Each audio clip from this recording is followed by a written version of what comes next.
தேவையான அளவுக்கு எண்ணெய் விட்டுக்குங்க.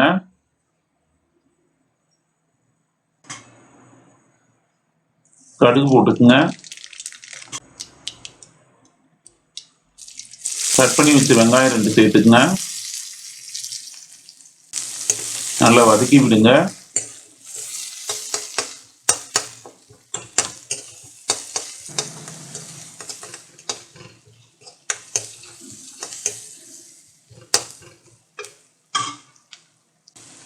பச்சை மிளகாய் 3 சேர்த்துக்குங்க. காஞ்ச மிளகாய் 3 சேர்த்துக்குங்க.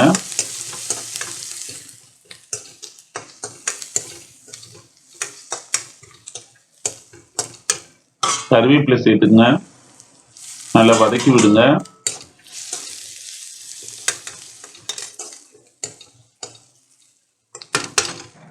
உப்பு மஞ்சத்தூள் போட்டு வேக வச்ச வாழைப்பூவை சேர்த்துக்குங்க.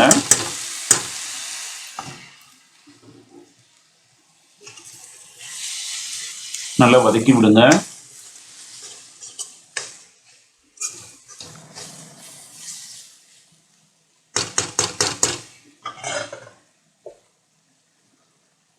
வேக வச்ச பருப்பு கொஞ்சம் சேர்த்துக்குங்க.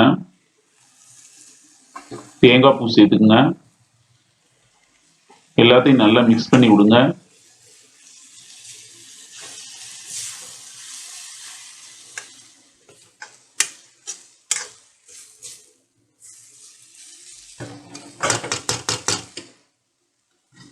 சுவையான வாழைப்பூ பொரியல் ரெடி.